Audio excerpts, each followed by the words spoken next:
slice it off and away they go. Extremely loose. He's managed to hold on and he missed the complete that. He's crazy stuff. Side Freitas is on the grass on the infield before. He slides through, he tags Richard Eck.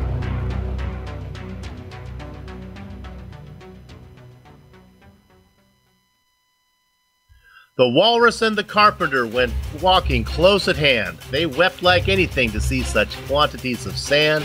If only this were cleared away, they said it would be grand. Lewis Carroll might have been imaging the track on the dunes. Zandvoort, the venue for the penultimate round of Apex Online Racing's Formula Renault 2.0 Season 7 Championship.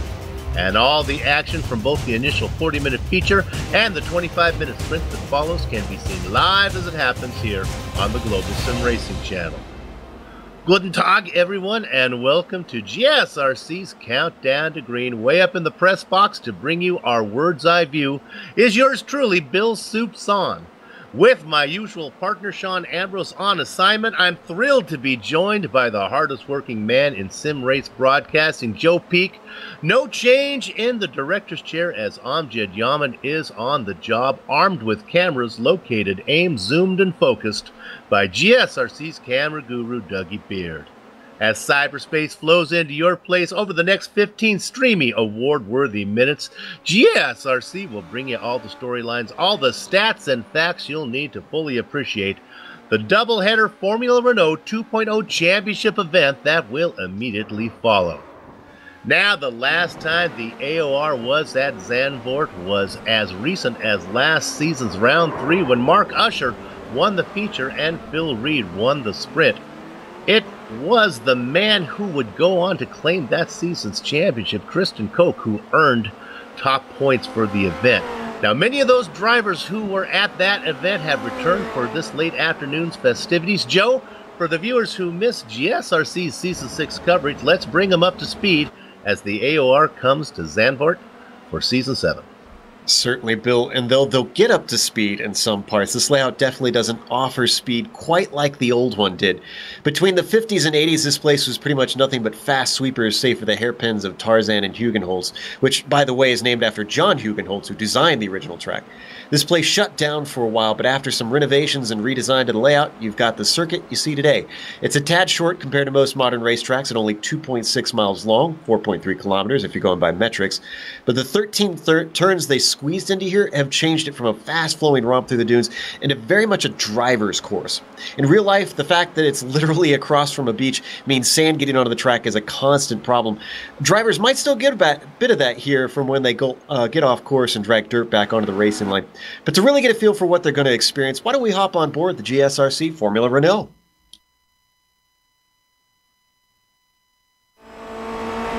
Alright, we're in the GSRC Formula Renault 2.0, so let's do a lap around Zandvoort. Tarzan is definitely going to be your best opportunity for a pass with the high speeds into heavy braking. Watch out on entry because the banking seems to like to lock the inside front. From out of there, keep it to the left to line up Gerlach, which is surprisingly tough to be accurate with due to the blind crest. You've got no time before Hugenholtz though, and this is going to be a critical corner to get your exit right, so try not to get on the power too early. As you weave uphill through Slotemacher in turn 5, you won't be lifting, so any hesitation will make it easy for the car behind to close in on you. But don't expect out-braking maneuvers to happen into sheave-lock, because you only need a little brush of the brakes, then you're flying through this scary fast sweeper. As you let it drift out to the curb, stay hugged to the left, then stab the brakes and chuck it into Marlboro. This is where the poor visibility outside the sides of the cockpit make it tricky getting the car right up to the edge of the track coming into Renault. Mash the power once again, switch sides, and then blow it up for Vodafone. This will be another important bend to try to find speed on the exit. Be wary of climbing that inside curb too much, but get on the gas as soon as you're sure it'll stick. Over the rise, pick a reference point, aim for it, and get it lined up for the braking into Audi. This is your next best place to try to pass, but going through this odd chicane hairpin hybrid too wide is ill-advised. Drivers can easily trip over each other through here. Up next is Kumho, and with the fact that you won't be lifting until the first corner, you better believe you want to carry your speed off of here. Use the banking and really get greedy on the inside curb. Then give a nice gentle arc down to the apex of Lyndike, keep your foot planted, and drift it out onto the pit straight. Hopefully, you've kept it all together and have now finished a lap around Zandvoort.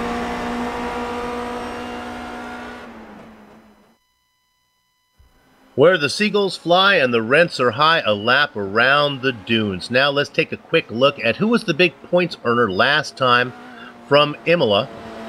We'll talk more about Adam Tierney in just a second, but for now, know that the third feature win helped earn the Formula Mini driver the top Imola points. Infinity Motorsports' Josh Thompson's Imola Sprint win was his second of the season and put him in second on the chart. It was a sixth and a third for the privateer Mark Usher, who's here today. In the States, we call it double nickels, a pair of fifths for Scott Newton for Apex Racing UK. Scott is not here today as he is on holiday.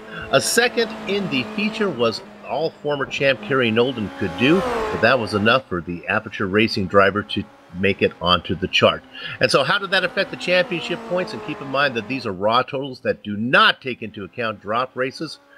We opened the broadcast with some Lewis Carroll. If you remember, the oysters in that poem did not fare well. A similar fate has befallen everyone in the AOR for Season 7 except Adam Tierney, who, with 2 races remaining, has already clinched the championship. Congratulations to the Formula Mini driver. The remaining podium spots have yet to be determined, with only 13 points separating Aperture's Phil Reed, the Flying Frenchman Jean-Francois Godin, and SimRC's B's team Tim Birdie. Tier 2 driver Evan Emery for Force Fissy finds his way back to the overlay. Going to the Tier 2 championship, Emery has distanced himself from his Force Fissy teammate Knut Martinsen. Incline's Ty McLeod is still in the hunt. SimRC Prime's Patrick Kessler and Scott Newton go in 4th and 5th. This will be Patrick Kessler's final race, not only of the season, but on iRacing, as he is looking to retire, as he has different plans for his free time. Finally, to the team championship.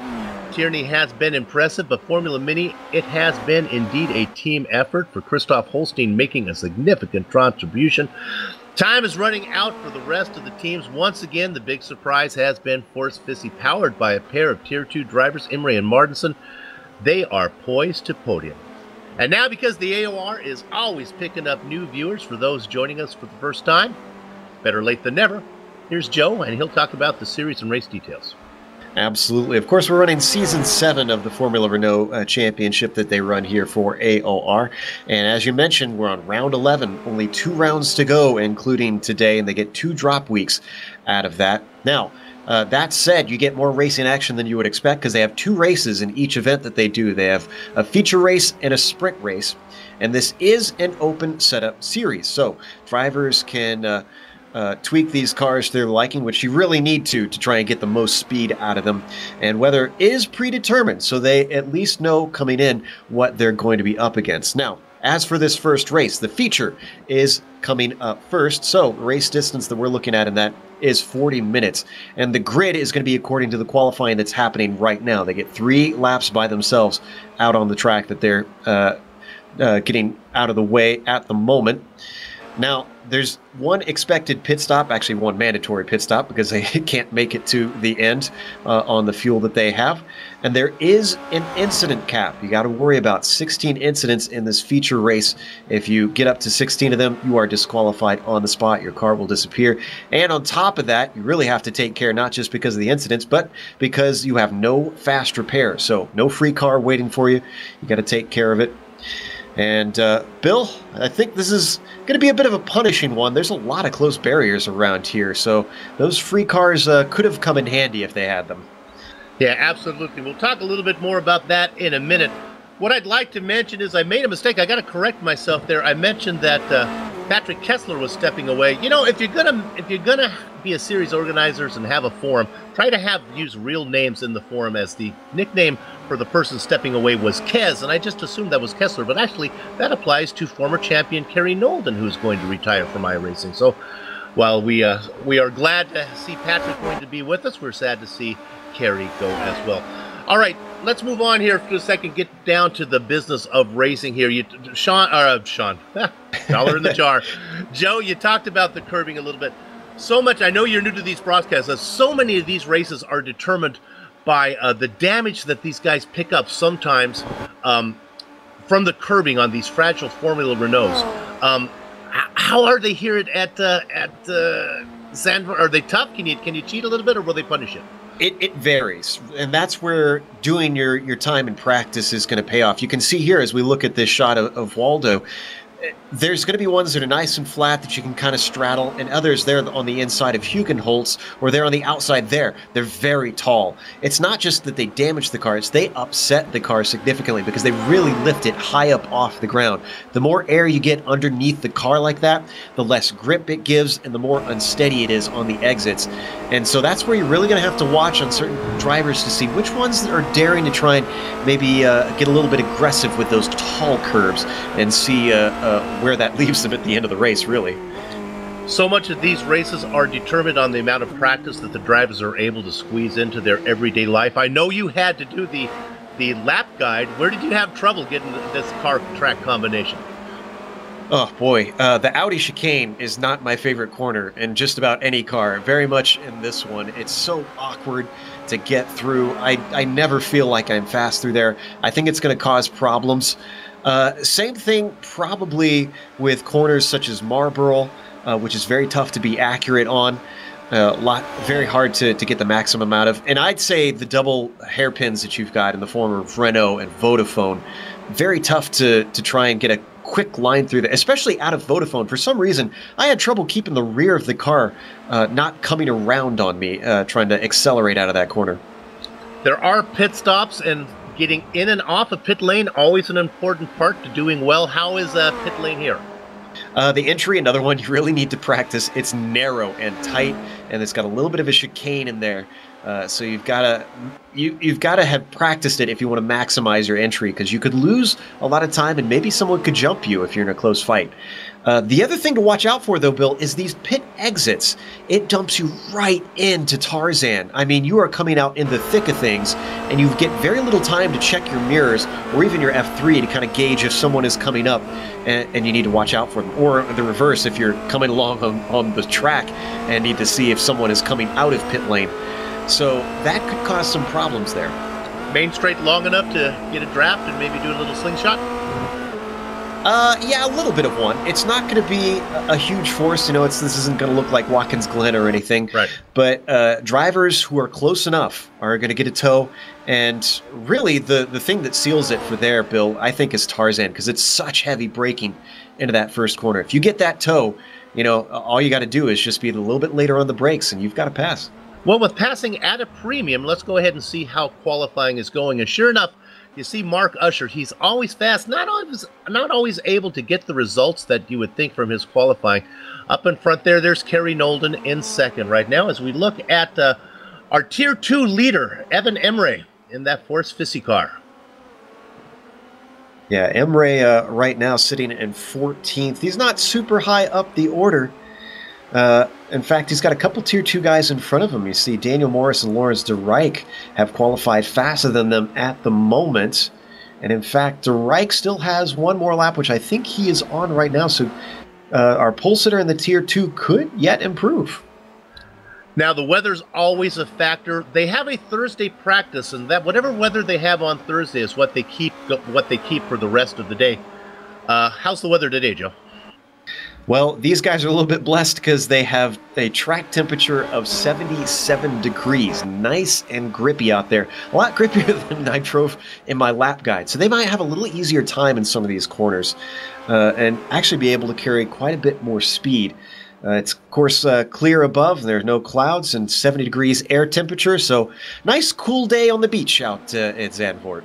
In previous seasons, that cold track temperature, they would be scared of that one because tire temperature was always an issue, especially with a standing start. But now these Formula Renault 2.0 cars have tire warmers, so that's going to help them out early. And, Joe, I know you haven't been watching this all that much because you're so busy on so many other broadcasts. In the past seasons, the big ones early on, because of those tires temperatures were an issue. So far this season, we've been really fortunate to have some great first laps here. And today we have still a pretty good field. 27 drivers' names on the entry list, 27 able to put in qualifying times. They still have to watch out for the big one here. Remember I mentioned that there's not a lot of runoff in a couple of places. The barriers are incredibly close. If you look at the exit of Tarzan up to pretty much coming out the exit of Hugenholtz, it's almost street course-like through there. There's very, very little dirt and grass to the outside of the pavement, and then there's Armco right there. Particularly coming up into Hugenholtz, I've seen races before here, in fact, your MX-5 World Tour, where there's a complete track blockage if drivers get into an accident on the first couple laps. So they kind of got to tiptoe a little bit, take care, kind of have to think of survival of the group so that you don't take, half the field out in one go. And just to follow up, if you were with us last time, you remember that Andrew Greenhall had an incident in the first lap of the sprint race. He's been penalized with a qualifying, not able to qualify for the feature race coming up, but Andrew's not here today, so he'll have to serve that one next week. With about 30 seconds left in qualifying, I think we're pretty well set. Most everybody has their times in, looking at former champion Phil Reed putting in his final lap. Let's go to the grid. And on the front row, it is Mark Usher and Kerry Nolden. Row 2 is going to be Christoph Holstein, followed by Phil Reed. The third row is made up of Rene Oosterkamp and Jean-Francois Godin, flanked by Adam Tierney and Christian Tkach in row 4. The final row on the overlay, Harrison Finch and Patrick Kessler. Joe? 11th will be Lubomir Morris with Lawrence de Rijk in 12th. Then in row 7, it's Ty McLeod and Daniel Morris. Stefan Herman will start in 15th with Tom Human in 16th position. Evan Emre will be in 17th, and Jeroen de Quartel will be 18th. Then in P19, you've got Bruno Dometer, and Sarah Dove starts in 20th. Hidden Blackjack, it's Sylvia Hurt. Miguel Antolin is outside him in the double duck spot. Alexis Moriloso in 23rd. Casper Thon fills out that row. From Israel, it is Ziv Sadeh in the 25th spot. Alexander Valdo in 25th for Sadeh. And the final car out there, Josh Thompson, did not put in a qualifying time. I'm unaware of a penalty to him. Might just be sandbagging a little bit. And that'll do it. 26 cars able to put in qualifying times, 27 drivers entered in the event. This is the penultimate round of Season 7, and boy, Global Sim Racing Channel has sure enjoyed covering every season. We have been with them for all of 2017, covering Seasons 4, 5, 6, and now 7. That's 48 races that the AOR company has been so kind to have us broadcast for them, and we sure do appreciate it. And we hope to be back in 2018 to cover more of this exciting Formula Renault 2.0 action. But right now, let's focus on the pole sitter. It is Mark Usher. He has wins, he is fast, he has thinking wire to wire, but he has a former champion right behind him, Kerry Nolden. Nolden has not had the season he would have hoped for coming in. Teamed up with Phil Reed, he has Aperture Racing sitting in second place behind Formula Mini, your team champion. And they looked, well, they haven't won it yet, but they look to be on their way. There's a beautiful long-angled shot there on our Dougie Beard camera. And a look at our pole sitter. Nope, that's the driver sitting in third. Still waiting for the car in fourth position, Joe. Still waiting for Phil Reed to get out there. There he goes. And we got it now. Soon we'll hear the engine start to harmonize, and we'll get this event underway. 40 minutes of racing, one pit stop. You know what to do now. Gather up the chickens, take cover behind the cows, because the horses are out of the barn. And sure enough, it is our pole sitter, Mark Usher, leading them down into the first corner, trying to make a move on the outside. Kerry Nolden, how about jumping from way back there? Phil Reed trying to get into third position. He was late to the grid, but he's trying to make it up right now. As he does, he moves up into third, dropping back into fourth as Christoph Holstein. Rene Oosterkamp rounds out your top 5. Wow, what an aggressive but great start by Phil Reed. Had a little bobble coming out of Hugenholtz. Behind him, bit of a side-by-side battle between Oosterkamp and Godin. They got to get this sorted out before they get to the fast right-hander Slivak here. Godin on the outside as they get into Slivak, and he's going to have to settle for 6th. The back half of your top 10 after Godin, it is your points leader, Adam Tierney. Harrison Finch up there, Christian Tkach, and rounding it out, it's Patrick Kessler. Impressively, haven't seen any accidents, and I spoke too soon. Sarah Dove gets turned around, and that tips off more drivers. I think Jeroen de Quartel spins it going into Renault. Quartel is going to fall all the way back to the last spot, and actually he comes out and will stay with you. He comes around right next to Sarah Dove, the two guys that had trouble. They come out right next to each other, but at the very back of the field. We're looking there at Dove going around. You can see de Quartel will go around here in a minute. And as Dove circles it around, there you can see Derry Cartel. And when they get together, they end up right next to each other. Back live, it is Mark Usher still out in front as he's going to get credited with leading lap number 1. About 0.3 of a second ahead of Nolden. Reed with that good start in third. Joe, the top 3 begin to distance themselves a bit. Ooh, big lockup from Nolden heading down into 1. I'm not sure if that was him not used to the draft of the car ahead or what, but he's got to be careful of that because you can overheat these tires a little bit in this car if you keep doing that too much, and it's easy to lock them up into these banked corners. Let's stay on this battle for a second because Phil Reed is being very aggressive right now, trying to find a way around. Take note of the amount of sand on the track right now and take what it looks like in about 35 minutes from now. It will get heavier. You can already, though, see that there's sand out there just from practice and qualifying. Nolden looked a lot stronger through Slivak, but look at Reed come back at him through Marlboro. I think we're going to see that because the corners around here are so different from each other. There's going to be drivers who are stronger in certain parts compared to others, and they need to pay attention to that because they can take advantage of that if they know where their opponent's weakness is. Now they're through Vodafone. Now they get into a passing zone down here if they really want to push it into the Audi, into this Audi S. Yeah, but they really don't want to go through there too wide. I talked about it on the lap guide, Bill. It's so narrow, it's so hard to get through there that drivers who try and make a pass and can't get it done before the apex, a lot of times will tangle, especially with these open wheels. We might see some guys get airborne. And I can report Stefan Herman had a spin. He nosed it in. I think it was on this lap. His day looks to be over as there are no fast repairs, and he had to take a tow. Herman was well back in the field when he spun it. Well, he was racing 15th at the time. Let's look at this battle for 12th, Joe. Yeah, that's Morris on the outside, but oh, I thought he was going to be able to hold on. He carries the speed past McLeod. Track is still going to go right, side by side, through, up here into Hugen Holtz, and somehow Morris holds on to it. That is brave stuff. He really wanted that spot. Oh, McLeod is not done. He's got a good run, and he looks like he's going to have the inside position here as they go up into corner number 6. And he gets the spot. Yeah, Slivak is so fast. I'm actually surprised he's able to carry the speed. You could see how Morris came back at him on the exit because he came from the outside, and he's not giving up. The way these two are fighting, though, this has really brought in Daniel Morris behind him.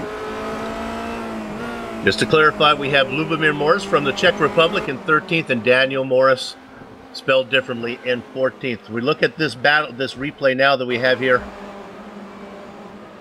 Yeah, Human, let's see, I think, was this in Renault? Yeah, coming out of Renault. A little greedy on the power. And now we'll go up to Jean-Francois Godin, who also had an incident. There's side by side with Osterkamp here, and that's exactly what I was talking about, Bill. Trying to go too wide through there. They need to listen to the broadcast. Thankfully, they didn't touch wheel to wheel. Let's watch it one more time here. You almost have to think long term. See, yeah, he just got into the back of him, because if you're fighting hard, it's like, just might as well let him have it and try to come back at him, maybe coming into Tarzan down the line. We look though, they fall in now. Osterkamp still in 6th. Behind our points leader, Adam Tierney, in 5th. Let's go up to the leaders real quick, take a peek on this one as the top 2 begin to pull away. Usher and Nolden, they qualified 1-2. They were within 1/10 of a second of each other. Just over 1/10. They seem to have pretty good pace. They opened up about a second on Phil Reed, who's doing his very best to hang with him. Yeah, Reed really wants to try and keep touch here. That visual is so important when you're fighting and when you're chasing. If you start to lose them, especially over some of these crests, that can sometimes hurt your pace because mentally you're not as in the battle. But man, got to give credit to Nolden. Continue to put the pressure on Usher. Let's go to 5th real quick because we have a pass. This is where the action is. This is again to catch now. He was all over the back of Osterkamp. Osterkamp might be the cork in the bottle here. Hold him back to catch. Finch, Kessler, and even Lawrence Suddenstrike to Reich up there racing in 10th position now. A nice 5-car battle for 6th position. Here's where you're really going to get a sense of what the draft has to offer, because you've not only got the whole on Tkach and Osterkamp, but all the cars behind them are getting a draft, and here you go. The leader has nothing but air to push in front of him, and to catch slips to the inside. Once again, that little puff of smoke. And what's happening there, Bill, the reason that they keep locking up into that corner is because of the banking. There's even more weight on that outside. And so that's why you get that right front lifting off and locking up so much easier. The car isn't equally balanced, a little heavier than you're saying on one tire than on the other. Yeah, absolutely.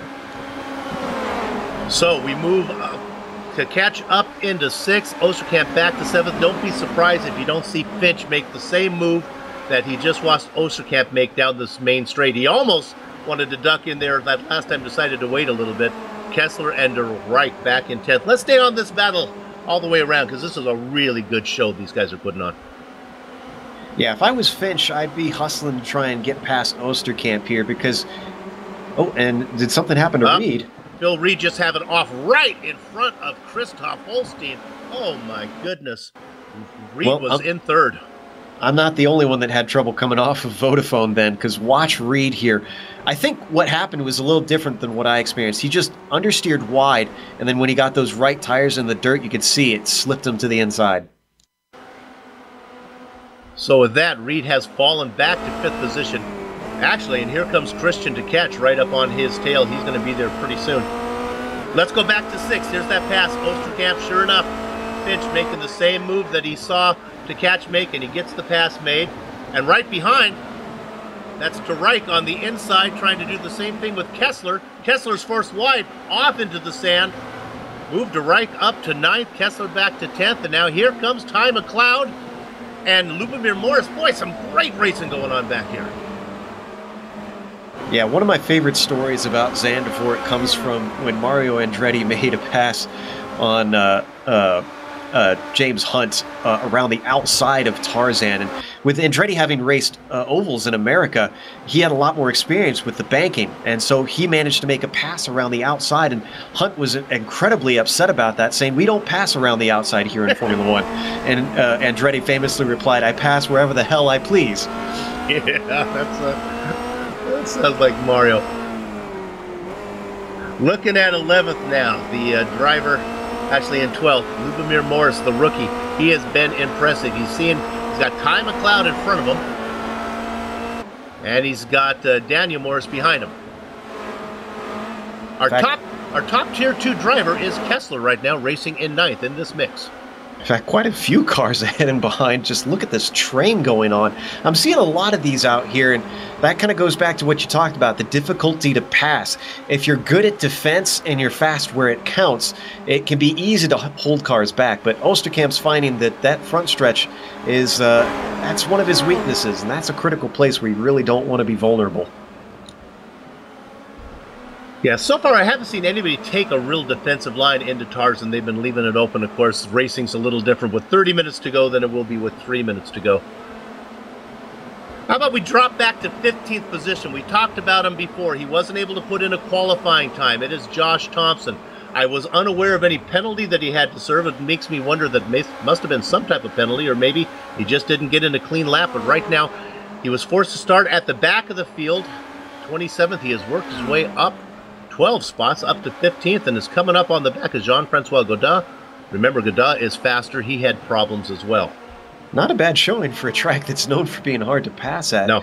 And Thompson's gaining on Godin very fast. So Godin better have his eyes on his F3 box or his mirrors and not just on Morris ahead of him, because otherwise he's going to get chomped up in a hurry. Yeah, Thompson probably scrolling up that F3 box there, as he can see that it's Osterkamp in 8th is not that far ahead of him. He has caught the train. Up in 8th, it is, as you can see, that this is the very back. That's the caboose. It's Osterkamp, De Rijk, Kessler, McLeod. These guys are all nose to tail. Morris, well, that's Lubomir Morris, Daniel Morris, Jean-Francois Godin, and then Josh Thompson. I really do agree with you on Osterkamp being the one that was holding everybody up, because he's losing ground on Finch up ahead. A little bit of a battle behind them. De Rijk sticks his nose in, but he's not able to get by. I almost wonder if that was more defense, because I know Kessler took a peek farther down the straight as well. Yeah, and what you talked about, what Finch got around Osterkamp, he was able to leave him behind, and I know that De Rijk would like to do it as well. We ride on board with Kessler in 10th. And De Rijk has even more incentive because De Rijk and Kessler are... Oh, as he sticks his wheels in, barely has room coming through Slivak. And this is bringing McLeod right up on him. Excuse me, Kessler. Oh, he runs into him. And Kessler gets into him. 2 more cars in it. They are all off. McLeod involved in this one. As is Morris, Lubomir Morris. Wow. Well, this was huge for Kessler because he was in a fight with De Rijk for the lead of the second tier. And that leaves De Rijk Kessler all by himself now for those second tier drivers. De Rijk gets around. Morris gets into it. McLeod involved in it. Patrick Kessler as well. Yeah, this is a surprisingly fast section here coming out of Marlboro into Renault. So there's just not much time to react.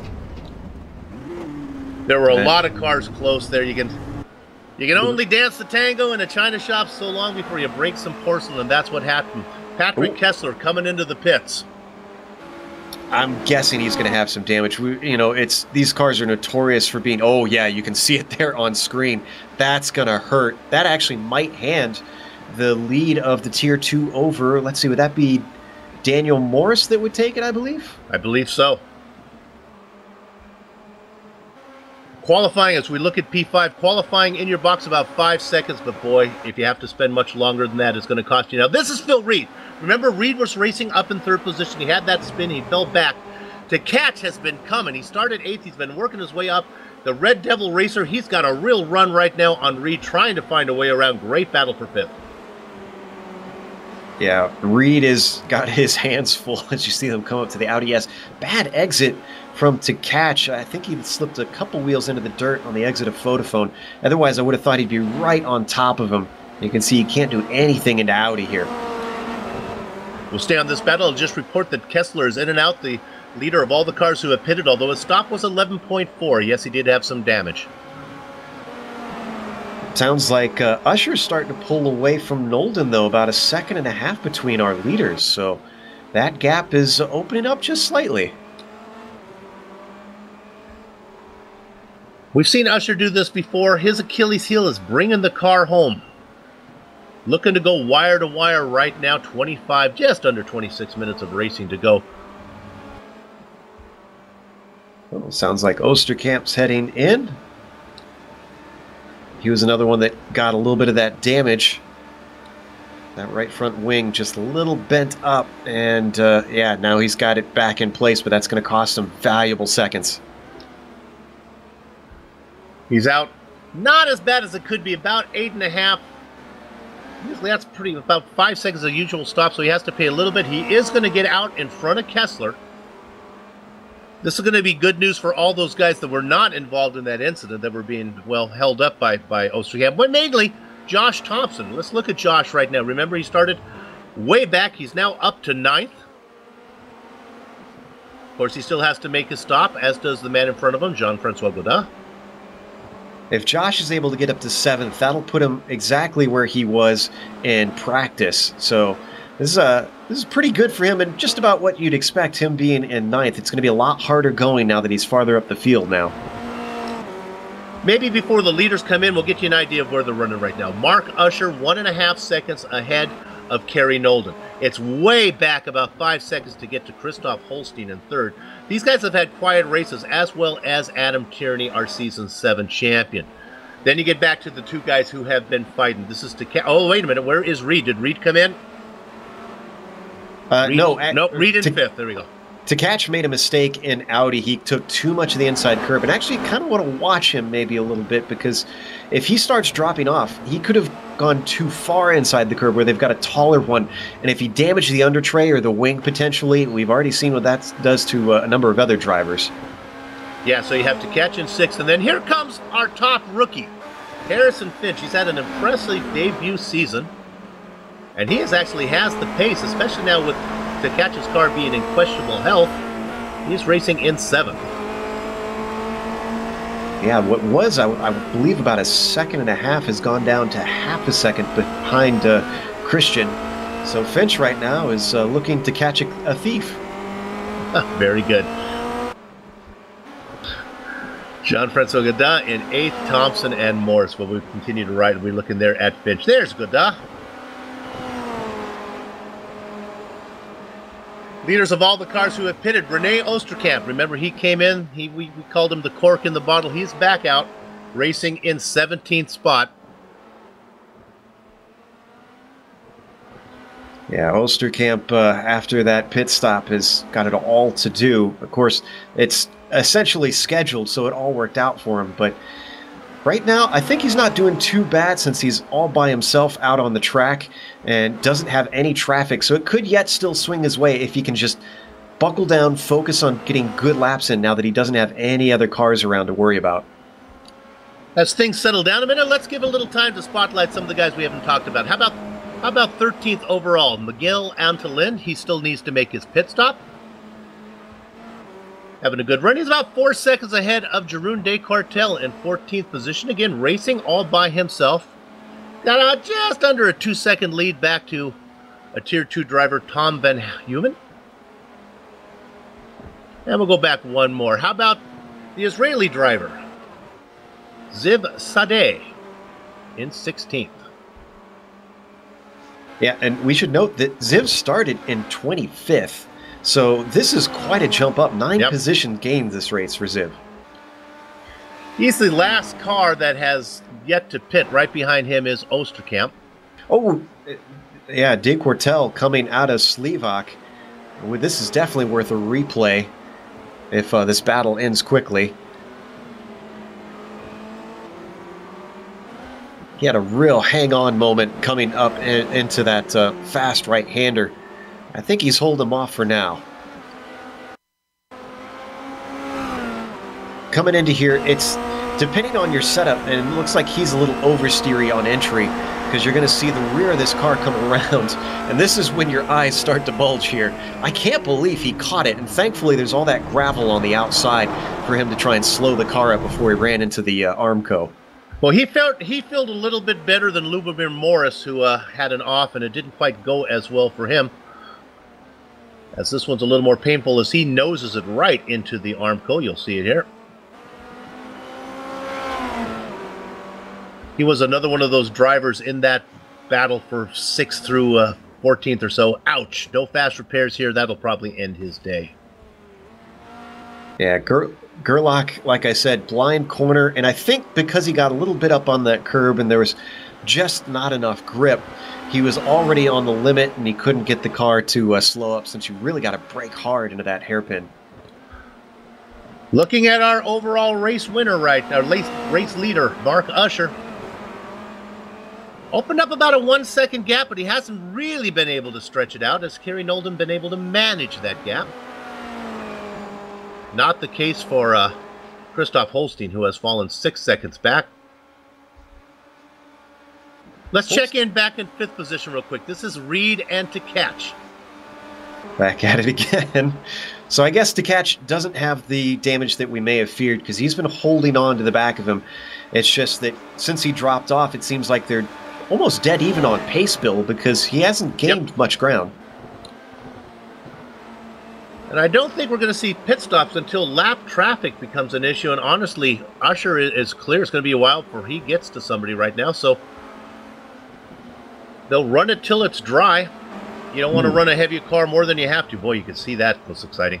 I was going to say that there was a big mistake on the entry to Hugenholz for Reed, and that cost him about a 10th. I'm surprised it didn't cost him more. Christian may have lifted just a hair in case something went wrong in front of him. Like I said, it's so narrow there, and walls on either side, you got nowhere to go.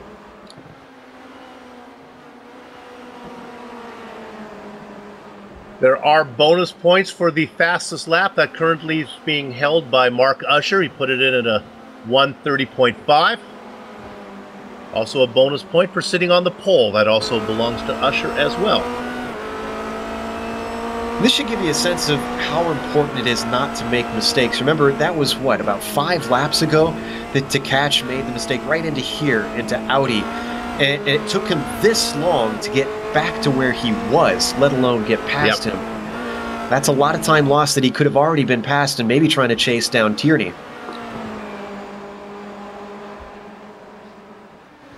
Now they come around that final corner down the straight. Look at the defensive line. Oh, he's going in. I thought it was a defensive line, but that was a line to get into the pits. As Reed comes in, DeCatch is going to take it over.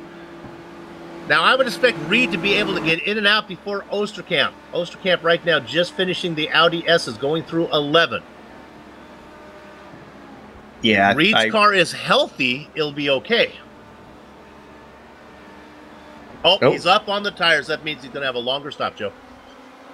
Yeah, I see a little bit of damage on the right front wing. We've been seeing that a lot. Every single car that we've seen with damage has always seemed to be on the right, on the nose. And Reed able to get out in front still, even with that longer stop. He's out in front of Oosterkamp. Although Dometer comes out right behind Oosterkamp and causes him to have to go offline. That'll cost him even more time. Now remember, Dometer's stop was 5.2. His car was in good shape. Oosterkamp had to pay about 3 seconds to have repairs done. That's why he's fallen back to 14th. We might want to go back to 5th because DeCatch, even though he's been cleared of Reed, look at Finch now. He is right underneath that gearbox. Remember, those are two of the drivers that were being held up by Oosterkamp. DeCatch was able to get around him first. Poor Renee's getting just burying him, aren't I? He was holding up drivers. But let me just say, Oosterkamp had a great qualifying position. Now look at this run, unless that's a pit stop. Nope, that's a yes, it is as DeCatch comes in. I'm pretty sure that's DeCatch knowing that Reed came in and he has to answer, or else maybe Reed could jump him with some clear laps. And in fact, Reed is pushing. He just put 2 wheels off coming out of the Audi S. Now Reed coming through Lyondike. That's the final corner. DeCatch is in. DeCatch is rolling. Oh, it's going to be tight. Yep. Reed down the main straight. Reed just gets around him. Yep. That was absolutely critical from Reed, especially knowing the mistake that I saw. Who knows if he'd made some others, but maybe a 10th or 2 slower, and they could still be side by side right now. So, Thompson, who has made that great run, he is pitted. He's in and out. We'll have to keep in mind Harrison Finch. Remember, he was on the back of DeCatch. If Finch can have a great stop, they'll have a chance to get up there. Yeah, there's Finch. Let me just follow up on this. The stop times for both Reed and DeCatch. 10 seconds for Reed, 9.4 for DeCatch. So I think they both had damage to fix there. Look for Finch to leave those guys behind. He's coming around now. Let's see if he also responds. Granted, right now he has clear track. Yeah. And yeah, he says, you know what? I got nobody ahead of me. Let's just keep rifling off some good ones. Top 9 cars yet to come in. In 9th position, it would be that driver in 9th right now would be Miguel Antolin. I think DeCatch finally got him. Let's see, where was this? Oh, this was a mistake by Reed down into the Audi S. And once again, it's that inside curb. See how it just swings the rear of the car around, Bill?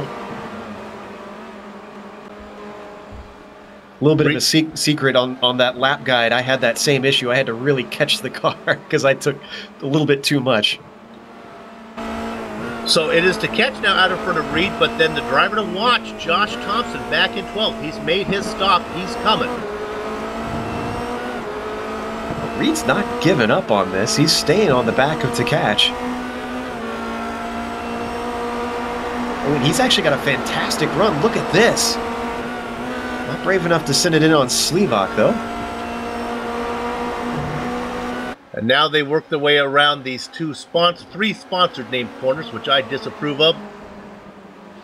Going through Marlboro, through Renault, and then finally Vodafone. Marlboro's such a manly-sounding corner, though. Yeah, no, I disapprove of naming corners after sponsors. No, I'm with you on that. Down into 10. This is the Audi S. Then we'll let Joe's high school German help out here. What is 12? What is this one?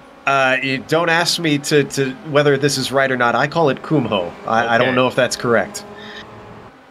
I can get this one. through Lyondike. Oh, and they've both pitted. I was just about to say, Yep. they're not to catch. I'm not sure why he was trying to break the draft because it didn't seem like Reed was anywhere near to him. Remember also, they invert all the cars on the lead lap. Maybe we can take a second to talk about Jeroen Descartel. He's made a stop. He's on the lead lap. Now, this may go, he's racing in 21st. Some of these other drivers like De Rijk and Stefan Herman, they may be able to get back on the lead lap as well because they've made their stop and the leader has not. Yeah, Ziv Sadeh just got passed by our leader, Usher. Oh, and Sarah Dove. Is that an overtake we just saw? Through Tarzan. Nice outbraking maneuver. Around Alexis Meriloso. These guys racing in 18th spot. They have their pit stops done. Dove coming off her best result ever 2 races ago as she picked up a 2nd place in the sprint. Meanwhile, remember the trouble we saw Kessler have earlier on in this race? Well, he's still trying to climb his way through, and right now Evan Imre is making his life even harder, just not willing to pull over. And you know what? If we go back up front, look at this. Kerry Nolden has knocked off about a half second on Usher. Within 8/10 now. He's going to be hard to catch, though, because Usher's car is just singing around this course. I really haven't seen him put many of a foot wrong. And, you know, it goes back to your favorite phrase, Bill. Catching him is one thing. Absolutely. And he's Kerry Nolden right now trying to get some rooster milk. The hard part about milking a rooster, hard part starts after you catch it. And that's kind of where Kerry Nolden is right now. But there is a pit stop, and these guys with 10 minutes to go, well, 11 minutes of racing. If not this lap, maybe next lap. Let's stay on this as the leaders come around Lyondike. I might come in this time. When we get a chance, maybe about 40 seconds ago or so, there was a pass on Imre. Kessler finally got by, but it wasn't without car contact, and Imre did not seem happy about it. This is into Tarzan. Yeah, there we go. He gets a great run on him. He comes up around the outside. Imre's going to force him to go wide, but then watch Kessler just comes down on him. Little wheel-to-wheel contact. Thankfully, they came out of that, but I can understand maybe why Imre could have been a little upset. Could have given just a couple inches more room. Well, that's go on. I can report that Mark Usher did come in for his stop, had a nice one, 4.7 seconds. Didn't see any issues coming on or getting off a pit lane. That's going to put the pressure on Kerry Nolden, put in a nice hot lap, get in and out. Oh, and De Rijk has spun. And he stays, and he even backs it into the wall. He spins once, he spins twice. Right on the main straight, and he's going to stay out on track as well. Yeah, unfortunately, we didn't get to see that replay as we're watching Godin. But that was a decent, Nolden. That was a decent hit. Now, as we look at Nolden, he's working his way through Ari Lyondike corner right now. I would imagine he will be coming in this time. Sure enough. Where is Usher? Boy, he's in good position. He has actually finished the Audi S's. He's through 11. He's heading to 12. He is in great shape. Nolden hasn't even hit his box, and it's going to be way up there because remember, he started in second. So almost the very front of the pit stalls. Yeah, you can see that. Look at that camera angle. There you go. That's Usher flying right now. Nolden just beginning to roll, but there he goes. No chance for Kerry on that one. Usher's just proven too perfect out there today. How about a tip of the hat to our director for finding the perfect camera shot to get that one.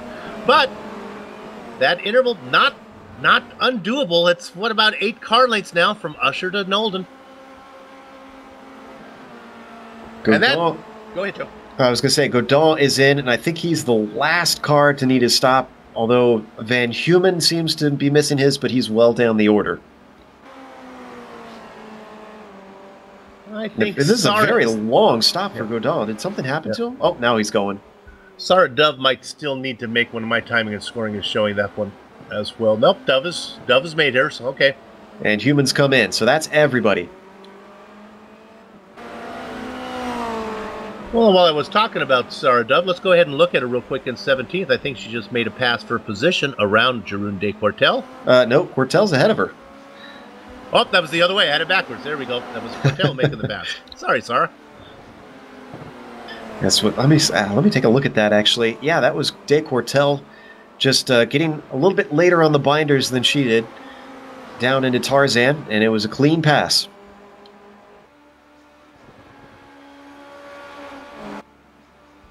Nolden's given chase. He's not giving up on this one. You can see our 2 leaders there. Those are the cars leading the lead lap. How about we look at the 2 cars real quick that are at the tail end of the lead lap? This is a nice little battle for 20th position. This is Casper Thron and Ziv Sadeh. Oh, we're going to go to P4. Yeah, side-by-side battle for 4th. Tierney gave it his best to try and get past Finch, but just couldn't do it. You were right about Finch managing to jump to catch and read in the pit stops. We didn't get to cover it. But Harrison is looking handy right now, although I don't think he's going to be able to get a podium because he's got another 5.5 seconds up to Holstein. Tierney back in 5th. Of course, Tierney is racing with house money right now. He's got the championship locked up. If disaster were to strike, it would not cost him. What a great run for Finch, though. Yeah, this is a great situation for us as viewers because Finch is probably hungry, having gotten himself a good run from 9th up to 4th. He wants to hold on to that. And then we've got Tierney, who has nothing to lose now. He can just go for it if he wants, because at this point, all he needs is just get the best results possible. Let's stay on this battle for a while. This is the best one up close, near the front. If you ever want a recipe for some action, you give 2 drivers who have nothing to lose and you pit them against each other. And Tierney, probably one of the most he'll take the opportunity if it's there, but he's not going to force the issue. He's a trusted driver, I would put it. People feel comfortable racing around him. That's a run down the straight, but a little too late. Yeah, it reeled him in a little bit. He's just going to have to kind of hold on to that in his pocket right now, just like this. This is what you got to do. You get that run, and then you focus on your exit. Don't worry about trying to outbrake them into the corner. Just keep creeping in under that rear wing until you're set up for the right opportunity. Right off the back of Finch, looking back at Tierney. You can see the sun bouncing off the race here, the track, as it's a low-setting sun, late afternoon weather.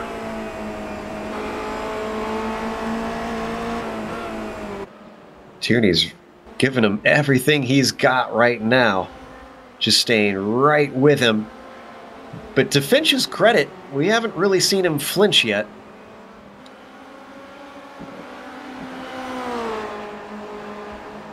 That one was unintentional. I got a laugh from my director on that one. Just let it go. Okay, I'm going to take us away from this one because I know that Tierney's going to be patient for. Let's go back to 19th position. This is the one I was looking at before. This is Casper Thron and Ziv Sadeh. Not sure if this is going to heat up, but these guys are close. Oh, Sadeh misses that apex a bit. Climbing up the hill through Slotemacher. That one I'll have to consult my Dutch friends to see if I'm saying that one right.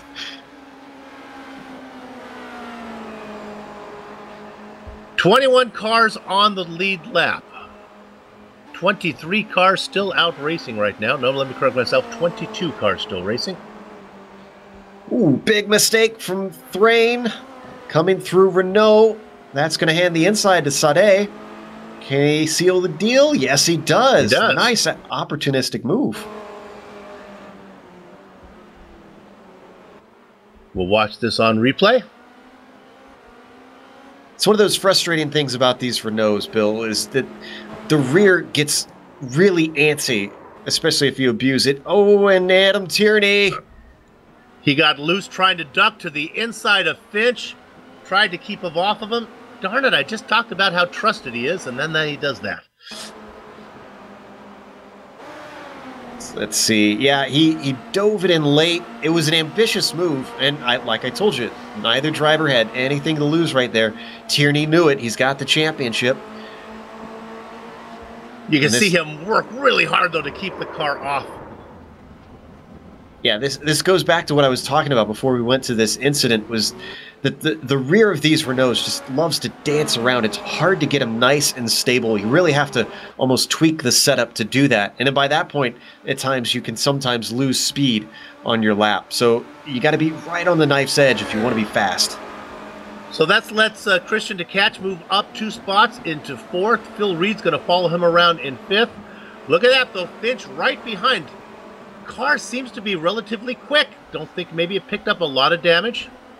Tierney back there now is being challenged by Josh Thompson. Wow, what a great day for Thompson. 8th, and like I said, if he could get up to 7th, that's what his true pace was indicating he could do. All this going on behind Usher and Nolden, who are still a second apart. Look at this. Thompson's got it, maybe. Could see an over-under coming up here to Marlboro. Not really a too-wide corner. Tierney thinks better of it. Thompson moves up into 7th. Tierney drops back. Boy, he's staying in there, though. Yeah, that was a big lockup from Thompson down into Renault. Closes in under the apex of Vodafone.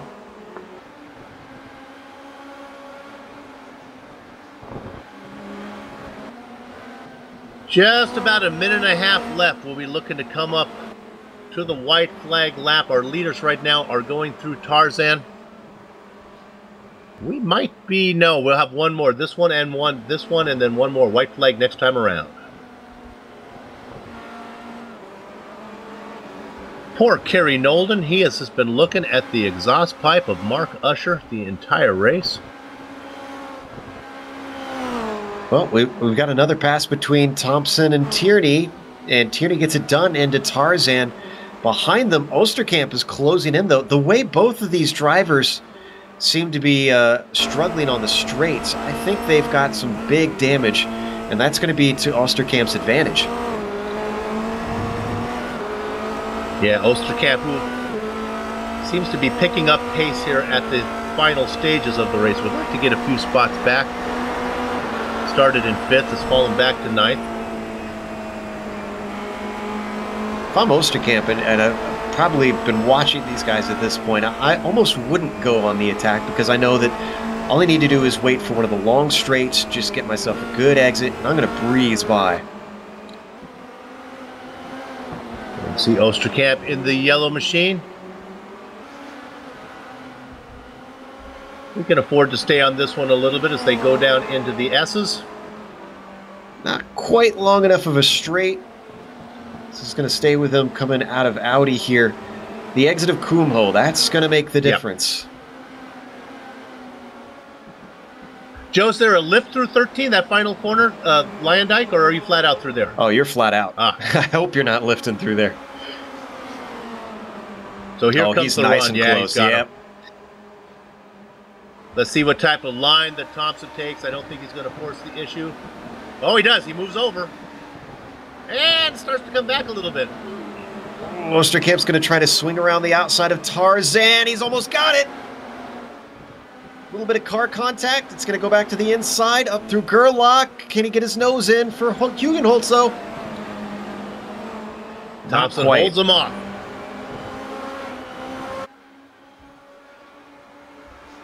Then we have DeCatch, who is out in front of Reed. And darn, look at that, Harrison Finch hanging in there, trying to get those spots back. All this going on as we're on the white flag lap, as our leader is going into the Audi S right now. Whoa! Big dive there from Finch down into Renault. We didn't see it on screen, but Harrison is getting hungry. Meanwhile, our leader coming around the final corner. Nothing between him and the checkered flag. He's going to win round number 11, the AOR Formula Renault 2.0 Championship from Zandvoort. Nolden gets second. A really quiet run from Christoph Holstein for third. Let's go back to DeCatch. in fourth, in this battle for fourth. This is the last chance. You're going to have to get a really good run, and I don't think that Reed is quite close enough. He's going to get close, but there just is not enough track to that start-finish line. That one comes across. Let's go to seventh. This one's exciting. This is Thompson with Osterkamp trying to find his way around. Not going to get there. Looking to see if he can find it on the inside. On the outside, not going to work. And we'll go to 12th. 13th spot. We're going to look at Evan Emery. Look at the run here that Jean-Francois Godin gets off the final corner. Is there enough time before they get to the start-finish line? Here comes the Frenchman. And no.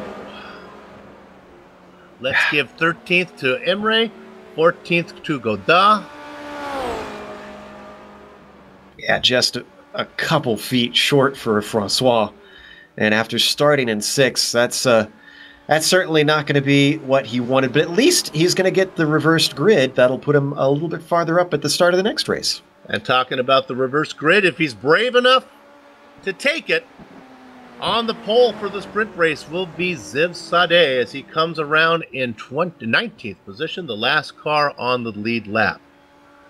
Okay, the best part of any doubleheader is the break in between, is that perfect blend of the post-race high and the pre-race jitters. What we're going to do right now is take a short break, but we will return in just a few minutes to run down the entire finishing order of the feature race that just finished up, talk to some of the drivers, and then get all of our ducks in the row for the sprint race that will follow. Back in a few.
Welcome back to the Global Sim Racing Channel's coverage of the next to the last round of Apex Online Racing's Formula Renault 2.0 Season 7 Championship from Zandvoort. Time to run down the finishing order of the feature race that was just concluded. Our winner, I think it was wire to wire unless he lost a lap during the pit window, Mark Usher. Kerry Nolden comes home in second, followed him around the entire race. Christoph Holstein, one of the quietest third-place finishes you could ever ask for. Christian DeCatch worked his way up to fourth. Phil Reed had to settle for fifth. Harrison Finch, after an issue with Adam Tierney, will take sixth position. Tierney right behind him in seventh. Eighth, ninth, and 10th went to Josh Thompson, who came from 27th position. Renee Osterkamp and Daniel Morris. Joe? And Nolden did get to lead 2 laps during the pit stop, so not quite the slam dunk there. Bruno Dauberter finishes in 11th with Patrick Kessler in 12th, Evan Imre in the unlucky 13th, and Francois Godin going from 6th to 14th. Miguel Antolin in 15th with Jeroen de Quartel coming home in the Sweet 16 position. Sarah Dove gets 3 spots today, finishes in 17th, and Alexis Mariloso in 18th. Ziv Sadeh comes home in the 19th spot and will be on the pole in the next race, but our top 20 is rounded out by Casper Thrain, the first car a lap down. Hidden Blackjack is Tom Van Neumann. Stefan Herman right behind him in the double duck spot. Then you get to guys who ran into trouble. Lawrence Sudden strike to right, 8 laps down. Lubomir Morris, 16 laps behind the leader. Ty McLeod, Alexander Valdo, and finally Silvio Hurt in 27th, 24 laps down. 27 drivers took the grid, 27 drivers on the finishing order. Now we can go to some interviews here. Some people were kind enough to come in and talk to us. How about the man who had followed our leader all the way around? It is Kerry Nolden comes home second. Kerry, congratulations on a second place. You led a couple laps during the pit window, but hard as you try, you just couldn't get around Mark. Yeah, it's a really tough track to pass at. So, yeah, it was just a lot of fun chasing as well. I think, the pace was kind of there. We were trading kind of fast laps, and I kind of thought the pit window was my best chance, really. So, I just put too much fuel in the car. I think that might have changed the race. If I put slightly less fuel in at the stop, because I only just missed out. But yeah, it was a lot of fun, and to keep up with someone as fast as Mark as well is satisfying. So yeah, good night. Okay, now help me out here because I'm a little bit confused. I get confused when I go to the forum and you guys use nicknames, and I get a little bit. Did I see that someone was announcing that they were stepping away from iRacing? Was that you? That would be me. Yes. Yeah, so tonight's my last race, so my subscription runs out next week, and yeah, there's just a lot of different things that are kind of going on, really. So I just thought it's best to step away while I'm still interested. I've probably felt throughout most of the season I've probably got 1 season left in me. So yeah, tonight was all about just getting as good a result as possible, really. I remember starting the league and found myself chasing, being in a position where I was able to chase the fastest guys and kind of make them sweat a little bit. So it's kind of nice to finish where I started, really. Still chasing those fast guys. Well, the real question is, what's going to fill up the time then? How are you going to replace the time that you will be away? What's going to take its place? Good question. Who knows? But it gives me that chance to go and do whatever, I guess, really. Yeah. So, every Friday night I've been doing this for 3 years now. Sure. And even before then on other racing titles as well. So, my week's going to be a lot more free, and I'm looking forward to a break. Well, look, GSRC will be around. Stop into TeamSpeak, keep that one active, and go ahead and give us come and talk to us every once in a while. Yeah, cool. That'd be really cool. And I hope you guys continue, obviously, as the seasons go on as well. So yeah, it's just been great to chat to you guys, and just want to say thanks for all your hard work as well on that side. Yeah, thanks for everything you've done. Good luck in the sprint race coming up. Cheers, thanks. Kerry Nolden, a good guy. Joe, who you got? Well, I've got Tom Van Heumen, and unfortunately, he started 16th and wound up in 21st, but it seemed like it was the corner exits today that was causing a lot of problems. Tom, we didn't catch him on air, but I did see that you had a few spins coming out of corners. Was your setup just not really good trying to get on the power? No, I just got today my new Formula 1 add-on for the Twistmaster, and I'm learning it. So, and one other thing is I just ripped my ankle and it's hurting a lot, but I was really like, I need to drive Zandvoort, I need to drive it. And yeah, I'm doing it, but it's not going really great. But yeah, I'm just trying my best. Yeah, I see that you're from the Benelux Club. Is this a home race for you? Are you from the Netherlands? Yeah, I'm from the Netherlands, yeah, so this is my home race. And I was like, yeah, screw the pain and I'm going for the race. But yeah, it's not going paying off really good, but yeah, we shall see. 21st place, I think, for the next race, so. Yeah, you'll start at the back, unfortunately, since you were put a lap down. But with you starting very close to the race winner, do you feel like you could kind of use them to help carve through the field? Maybe let them cut through some of the passes for you? Yeah, maybe the thing I'm hoping of is that they make moves like, oh, what is happening? And they make mistakes and crash or something like that. I think I'm not fast enough to keep up, but yeah, I will try my best. All right. Well, best of luck, and hopefully we'll see you after the next race. Bill, All right, thanks. That was Tom Van Humen, who started in 16th and finishing 21st, but he's only human. I'm missing Sean more and more. Let's see if we can talk to a man who has had some excitement here. We'll go ahead and talk with Lubomir Morris. Lubomir, boy, it was exciting while it lasted. You were in a hot battle. Hello, good evening, everyone. Thank you for that. Unfortunately, the battle didn't last for a long time. As you saw, there was quite a crash there. I was on the wrong place on the wrong time.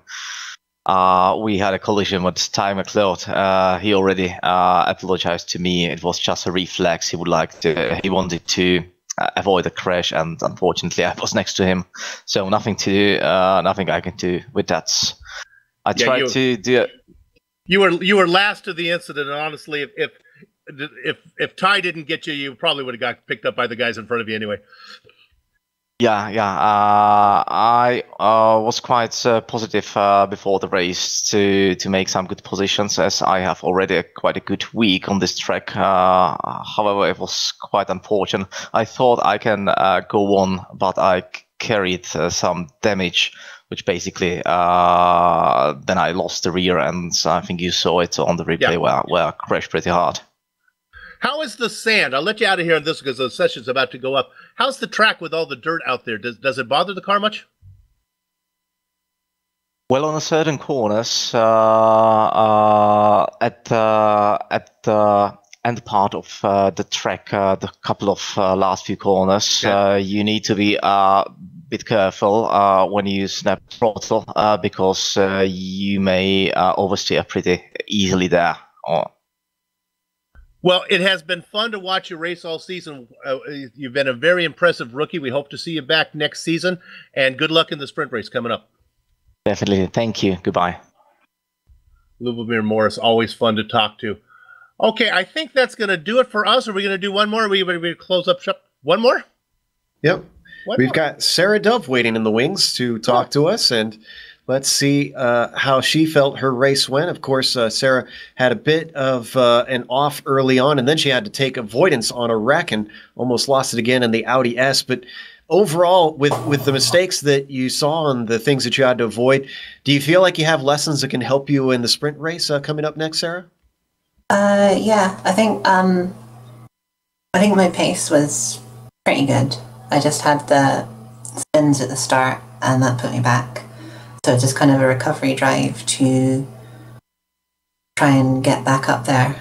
And I pitted early to try and get away from traffic, which meant I only finished a couple of positions behind people I was racing with at the start. So. Well, it sounds like the session's up, so one real quick question. You've managed a second so far this year. You're going to start third this race. Is that win possible today? I don't think so today. I don't think I'm fast enough. But hopefully a podium again, and I'll be happy with that. All right. Best of luck, Sarah. Thank you. And go ahead, Joe. Go ahead. I was going to say that's Sarah Dove, who finished in 17th today, Bill. And with that, we'll throw it to break. We'll go to all of our ducks in a row. We'll be back real quickly to give you the 25-minute sprint that's coming up. Don't go far.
Welcome back to the Global Sim Racing Channel's coverage of Apex Online Racing's Formula Renault 2.0 Season 7 Championship.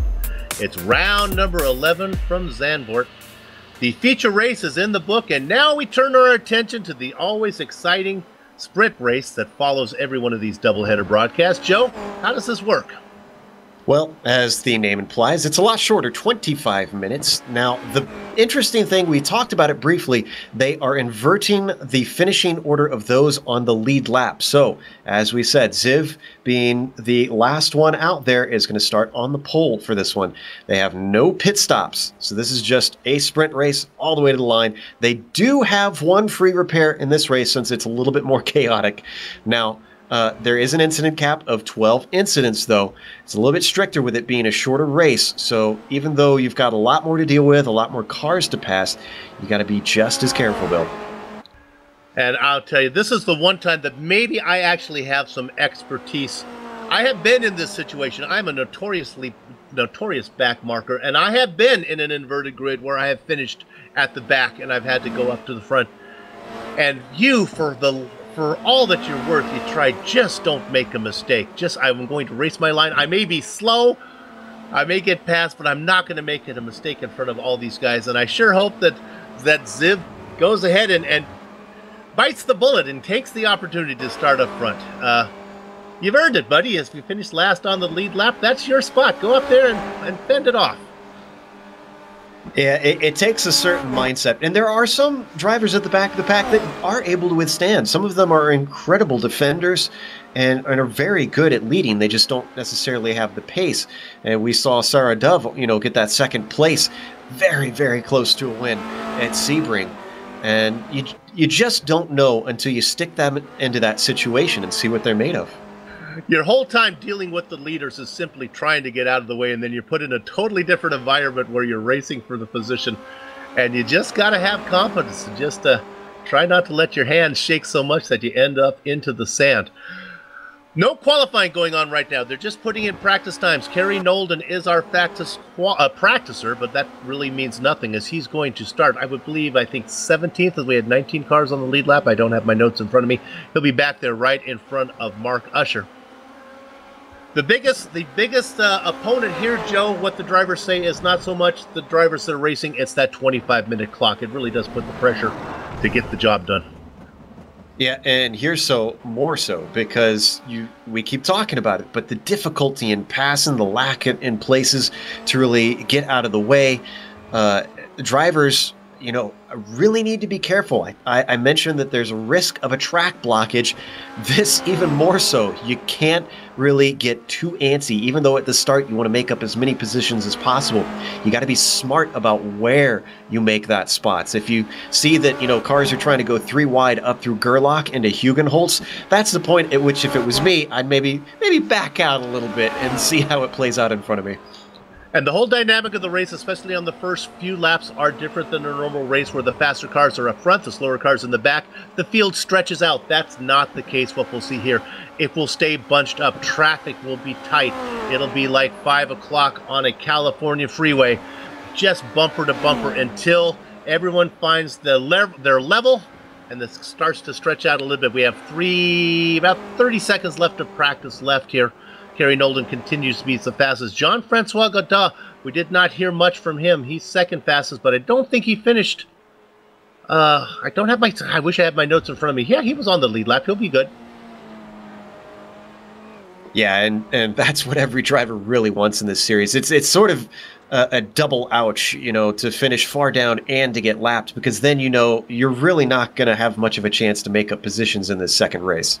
All right, the practice is done. We have to hustle through the field as we can't get to the grid earlier because we have to wait till iRacing populates the grid, which they are going to do right now. So on the pole, as I pause for dramatic effect, Ziv Sadeh on the pole, inside of Alexander Marilosa, Sarah Dove, and Jerome Descourtel. Descourtel could be tough. In 4th spot, Miguel Antolin, Francois Godin, there's another good name. Watch for him. Evan Emre, Patrick Kessler, Bruno Dometer, and Daniel Morris, your top 10.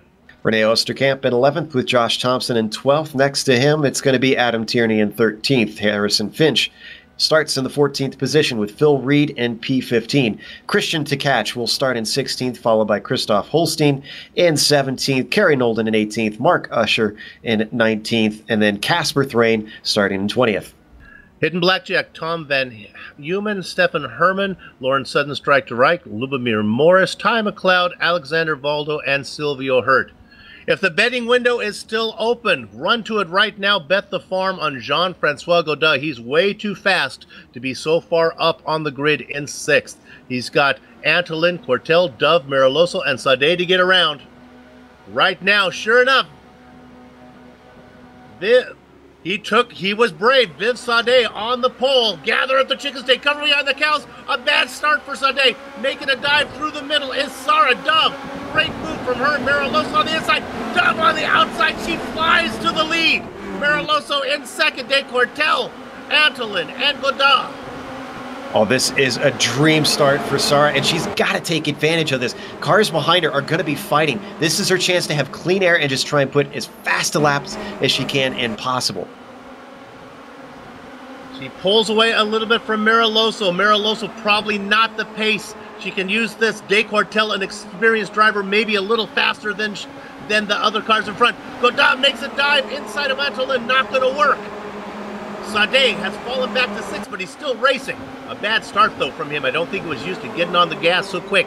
Kessler, Dominator, Emre, Osterkamp, round out your top 10. Look at this battle for 10th right now. Can we go back there? This is Thompson, Josh Thompson making a run. He is already up as he goes on the outside now of that yellow car. Working on Emre Thompson in 10th. Oh, my goodness. They were almost 4 wide into Renault. Ahead of them could have some action between Dominator and Kessler. As, like you said, everything is bunching up. Everybody's desperate to try and make up spots. So far, everybody gets through the Audi S. Now they work through 11. I think we're going to have a clean first lap. Oh, my goodness, on the outside as they go through Lion Deck, they are 3 wide. A little bit of contact there from Holstein got into somebody. Watch back in 14th position. It is a parking lot on the move. Oh, my wide. goodness. There's not enough room down there. That is Morris. And they get plowed into by Usher. Usher ran into him. He's on his lid. Just in the wrong place at the wrong time, Bill. This is what I was starting to make noises about. I saw them try it. I was like, I don't know if this is going to work. The car that got squished you saw along the rail, that was Kerry Nolden. Nolden's still racing, but his car took some severe damage. Usher is out. We are back live. This is great news for Sarah Dove. There's 2 drivers that she won't have to worry about as she continues to lead by 0.8 of a second, working lap number 2. She got De Cortel behind her. Cortel starting to distance himself from Mariloso, but keep an eye on Godin. He's racing in 4th. He's got to get around Mariloso. Look at the battle for 5th. Antolin and Kessler. Go, Joe. And Kerry Nolden had an accident. I don't think he hit anything coming through Slevac. He just slipped off course, and he managed to get it going again, but he's well down the order now. Yeah, he slid along that inside pit wall there a long time. I'm sure that car's not feeling great for him. We look at Sade, who started on the pole. He's now in 10th spot. How about the driver? How about Finch? How about Finch in 10th? Holstein in 9th. And just ahead of them, there's a great battle going on between Reed and Dominator. Reed's trying everything, but Dominator's not willing to give it up. I don't think he's going to have to here, because look at the run that Reed's got. Reed's going to get that spot, move him up to 7th. Holstein is in 9th. Finch in 10th. So we ride on board with Dominator up ahead. The action we saw was Kessler passing Antolin, and that is for 5th position. So Kessler making great inroads. Now let's look at P2. This is De Cortel. He is holding back Godin. Godin started in 6 spots. He's picked up 3. I told you to put the farm on him. I think he has enough time, but meanwhile, Jeroen De Cortel, his biggest fan, is Sarah Dove right now, as he's hoping that De Cortel can slow down the former champion Godin. He's hoping to get around. He's going to have to wait, though. Yeah, this is where we'd love to know what's going on inside the helmet of De Cortel. Is he thinking just get as good a finish as possible, or is he thinking fight for every inch? Because right now, like you said, Dove wants him to be fighting and fighting and fighting. But he might have his eyes on different things in this sprint race. Got to be happy sitting in second. Jean-Francois Godin, he has no hope for the championship, would like to get a win now. Let's see as they work here through 12. This will decide it, and I really think Godin's in pretty good position to make this pass before they get into Tarzan. Yeah, if he's patient, this is where he needs to try and set up his move for. It's just getting the run onto here, and he did. He's going to have a huge slipstream. This is going to be easy for him. The defensive line for Courtel now. He works his way back around. He's going to make Godin do it on the top side. They fight in there, but Godin has the. He's going to make him work hard, but he finally gets the momentum to close the deal as they come into 3. Yeah, Francois says pardon, and he is on his way. Sarah Dove is less than a second away. This win is very feasible for him. Meanwhile, Mariloso, let's look at 4th position. Mariloso holding back Kessler and Reed. Reed has the pace to get there. Josh Thompson coming over the phone, talking to somebody. Not sure who that was. Emre responded, but well, where is Thompson right now, actually? Oh, he is in 13th. Meanwhile, our pole sitter, Sade has... Oh, Sade is off in the beach. Let's go to him real quick. He gets it gathered up. And we also saw Thompson pull over. Did he must have gotten a cut course or something. That was very strange. He's still slowing.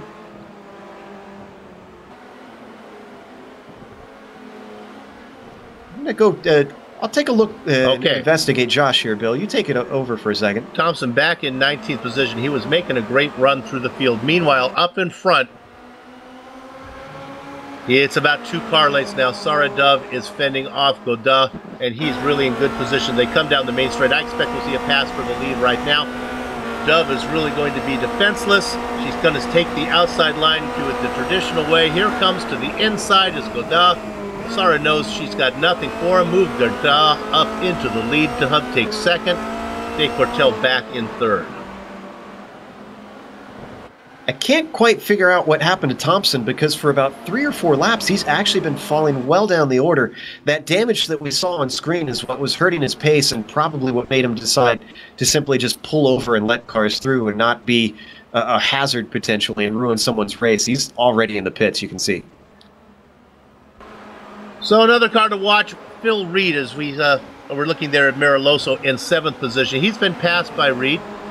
Mariloso in this nice battle, though. This is Holstein in front of him. I think Holstein just made that pass. Holstein's on his way up. And then, right behind Mariloso is Finch. Yeah, Finch having finished in 14th the last race. He's already got himself up to 9th. He's making great inroads. He's looking at Mariloso. Maybe going to be brave and dive it into Audi. Yes, he is. Oh, and they come together. But he gets it straightened out. They continue come together again. That was the easiest position ever for Antolin. 2 spots in a corner just by slicing through the middle. They didn't hit hard enough the first time. They had to try it one more time. Yeah, you just... unless I am desperate, I usually don't try to make moves into that chicane. It's just not worth the risk. Let's go to 2nd place. Dove under attack from Decourtel. She fends him off. He is all over her right now. I'm surprised it's taken this long for Jeroen. I would have thought that he'd been a little bit more decisive, but we haven't been watching this. Sarah could have been pretty defensive up to this point. She's fallen back a second off of Godin once Godin got around. And I don't think she really wants to give this up because Phil Reed is coming fast. Keeping Decourtel back puts a car between herself and Reed. And if Reed starts to hassle Jeroen, then that could give her some breathing space. Now as they head down into the S, all Decourtel needs to do is just stay close enough out of 11, get a good run out of 12, and he should be able to get the draft. It's about 2 car lengths back. Let's see what kind of run he gets out of 12. He is right there. Yeah. Oh, yeah, he is going to have this easily. Unless Sarah has an incredibly low downforce package going, I don't think she's going to be able to hold Jeroen back. She takes the defensive line. Get out the reggae music. You're going to pass me. You're going to have to do it high. And he gets it done. In fact, he's able to... Well, he can't quite close the door, and that's going to slow him down. That's going to let Dove fight back. She'll be on the outside, though, as they get into 3, and she has to surrender. So I'm guessing the way that Godin was able to get by Descourtel, that we're not going to see him be able to chase Francois down, mostly because there's about 2 seconds difference between them now. Now, I think maybe Godin's biggest threat would be Phil Reed. He might have the pace to do it. Unfortunately, Reed is so far back. Because remember, he started in 15th spot. He's only 3.5 seconds back from Jean-Francois. So I'm not sure, if even 15 minutes, if he's got the pace, he could do something. Meanwhile, Descourtel... Boy, he got it off in the grass, and then he ended up in the sand. The car just not would go straight. Yeah, see, this is something I talked about briefly on the lap guide. It's hard to judge because that is a curved straightaway, and so you're trying to use as much as you can. But if you push it a little bit too hard, the car just almost wants to spear off as soon as you catch a little bit of dirt. So what that means is Sarah Dove moves up into 2nd. Phil Reed, 1 less car for him to get around to get to Godin. He moves up into 3rd. Sarah just pulls over for him. And now Reed gets up into 2nd. Meanwhile, we haven't really been paying attention to Catch. He gave us a lot of action last round, and he apparently has had plenty this one. He's up to 6. He's got some in his mirrors, too. Side by side behind him, that's Antolin fending off. He gets a little bit hot. That's Osterkamp in the yellow car. He's trying his hardest, but just nothing doing coming out of Tarzan. Nice job by Antolin on that defense. Right on board with that. Osterkamp looking up at Miguel. This is a good battle. We can afford to stay on this for a little bit. One of our closest ones, honestly. Come through Slivak. Oh, he's really putting the pressure on now. Osterkamp wants to make up for a bad result. And he's only gained a couple positions, honestly. Must be tough to be in that mid-pack finish in the first races, Bill, because you're going to get passed by a lot of people, and the guys above are going to be a little bit harder to catch because you're dealing with everybody coming through. Stay on this. I think Osterkamp's in. Whoa, he gets in. Now that's going to ruin his momentum. I was going to say he has great catch. He had it set up. We're going to watch this on replay. We thought Bernet was going around. Be on board here. We're on board. Look at these hands. Woo! Great handwork. He saw that one coming. He knew what was happening. And that's the thing. In sim racing, you don't have that seat of your pants feel. So you have to know the behavior of the cars. We watch this battle still going into Tarzan. Yeah, Osterkamp gets it this time. Not only was able to save the car, he was able to keep the momentum and go ahead and get the pass down into 1 anyway. Osterkamp up into 7th. Antolin back to 8th. But like I was saying, as we watched Nolden come into the pits, so bad day for him, is that in the real world, you know what's happening before you see it happening because you feel it. You don't have that in sim racing. You just have to kind of know what the car is going to do.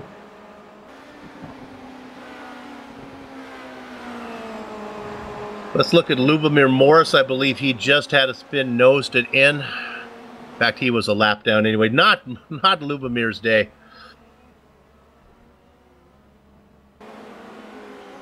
Let's look at this battle for 10th. Yeah. Emre and Herman.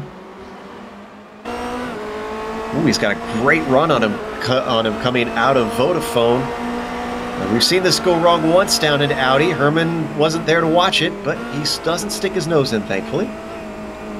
Now, Herman started in 22nd position. He did not finish on the lead lap in the feature race. Yeah, up to 11th. Wow. Imre, a Tier 2 driver. Our 4th Tier 2 driver right now between Dove, Kessler, Cortel, and Imre. But this is a good battle we got going on also. In the mix is up in front. That is Descourtel. Yeah, Descourtel's trying to make up for lost time. I think he did catch the wall a little bit in his incident, and that might be affecting his pace.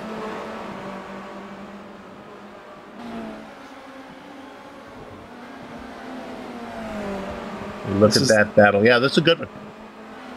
One of the closest ones we've got on track. Although, looking up front, I think Holstein's run down Kessler. Yeah, and actually, they're coming up on Sarah Dove as well. This is a good one. Maybe go up to third position. All right, Dove said up in front. her goal was a podium, so how hard does she fight now with only 10 minutes left to go?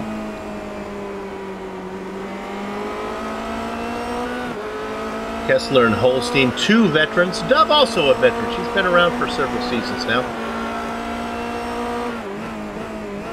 I'd love to see someone start to maybe coach Sarah, see if they can get her a little bit of pace, because it seems like she's faring incredibly well lately in these inverted races. Yep. So she's got great racecraft. She's got to find the speed. Kessler, the citrus-flavored car in the middle there, running up on the back of Dove. 9.5 minutes of racing to go. Ooh, he's got a really good run, but he's just a little too far back once they get to the braking.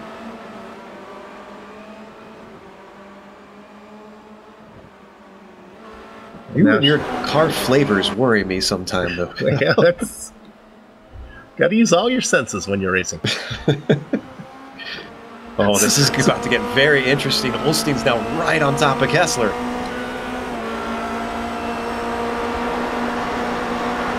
All three? Oh, I thought all three were going to stay defensive. Dove stays on the racing line.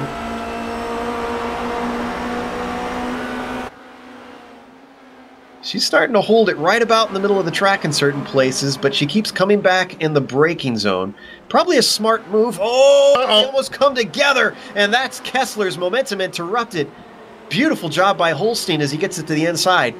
That's one of those things that you just kind of have to be in the right place at the right time, and Holstein might get 2 in 1 lap. They go down into the S. Let's see if he forces the issue. Looks like he's going to. Oh, Dove! Oh, and they all come together. They all get it. Dove gets out of the parking lot first. Let's watch the replay from that looked like to me that Sarah lost it under braking. Easy to do if you downshift one too many times, and she probably didn't have her focus. 2 cars hassling you that closely for a lap will do that. She gave a one-word sorry. Now let's look back here as we see Kessler is being overtaken by Tkach. Yeah, all 3 of these cars now likely have damage, which is a boon for Tkach. Yeah, Tkach was not part of that one. It was Kessler. Well, and that's what I'm saying. Yeah. Tkach was behind everything. So all these cars that he's now overtaken are easy targets because they have damage. And Sarah remains out in third. She might have got away the cleanest out of all of them. She did come over the microphone with a one-word sorry. Yeah, that clearly wasn't intentional to me, though. Oh, and what's this battle we got? Nolden with a nice move. Oh, this was kicked off ahead of him when it looks like Adam Tierney went off. That slowed up the cars of, looks like Alexis Mirloso and Ziv Sadeh, and actually some car contact in there we saw on the replay. Tense moments. We're going to stay on this because we think something else happens up in front.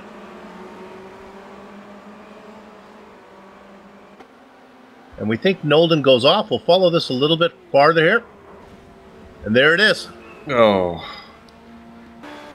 One of those embarrassing moments into these slow hairpins, because you're not coming in very fast, but when the spin happens in these high downforce cards, a lot of times it's just too hard to catch it, and you kind of make this lazy slide into the tires.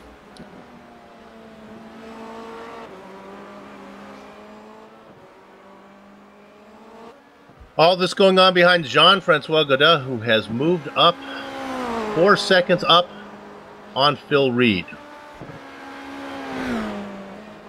There we see our leader, and we've switched back to Reed. But look at the timing and scoring.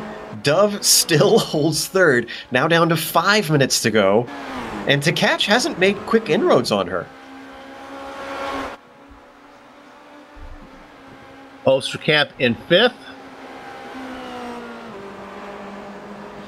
Right now, what Dove has to hope for is that Osterkamp catches Tkach before Tkach catches her.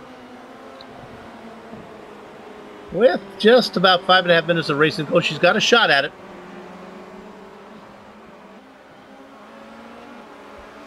This will be her second podium of the season. Is that correct, Bill? Yeah, she had her best to finish a second a couple races ago. Ooh, they've really gained a lot of ground this lap. She's going to have to pull every trick out of the book to keep these two back. Catch in pretty good shape. Osterkamp probably too far back to get the pass made. Let's see, here comes the run from Christian. Sarah moves over. She's going to be hard. She's going to make it tough. Oh, not as brave on the brakes, though, as Tkach is. He sends it in deep. Can he carry the speed off the corner? They're still side by side. Dove is going to have the outside of Hugenholtz, unfortunately, so this is going to be tough to hold on to. She's not giving it up. She can pin Tkach down. Now she can see if she gets some momentum. Nope, she's going to lose it now. Here comes the yellow car of Osterkamp. He doesn't get the speed off the corner like she does. That was her saving grace. Sarah came over the mic, gave some type of instruction. Not sure what she said there. I didn't catch it either, unfortunately. They do have about 3 seconds over Kessler right now, so they are safe to fight for a little bit.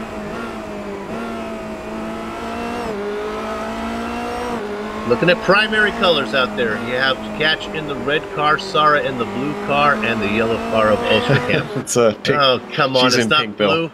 It's pink. Strawberry flavored, Bill. See? The sense of taste, highly underrated when it comes to sim racing. I do recall, quickly I'll tell this story, I do recall Jimmy Clark telling a story about how he avoided a crash one time because he could smell the grass in the air from the car being off the track. Wow, that's... Wow. Well, anyways, as Sarah unfortunately seems to be lacking a little bit of straight line speed, she probably has some damage from that incident. Looks like it's going to be an easy move for Osterkamp. And Kessler's dropping back. Kessler must be very damaged. So this 5th place might be consolidated for Dove.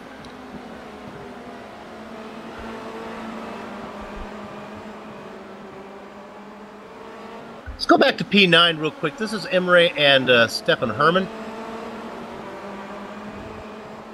These two, I believe, have been fighting almost the whole race, if I recall. Yeah, Herman has come up through the field, but then has found his level, as I like to say, and he's got behind Evan Emre. Emre, of course, leading in the Tier 2 championship. Right now, looking for another good points day. Dove and Kessler ahead of him right now in the points for this race. Watching how that car is, it looks like Emre is pushing pretty hard to try and keep Herman back. Oh, and Herman's pushing too as he dips 2 wheels off in the dirt, and that's going to put him a little bit farther behind.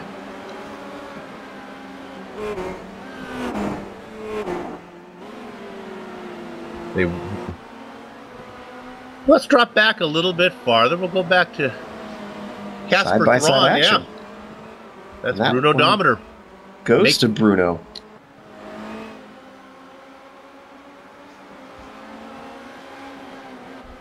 And we have Thron, who started in 20th position, so he's up quite a few. Meanwhile, 6th place getting hot and heavy again. Holstein trying to... no, Holstein actually just got past Kessler, I believe. Yes, Holstein has made that pass. Kessler's trying to get it back now. Well, this has been a disappointing day for Kessler, that's for sure. Didn't finish very high in the feature race, and unfortunately already out of the top 5 in the sprint race and falling backwards still. Antolin might have time, depending on how slow Kessler is.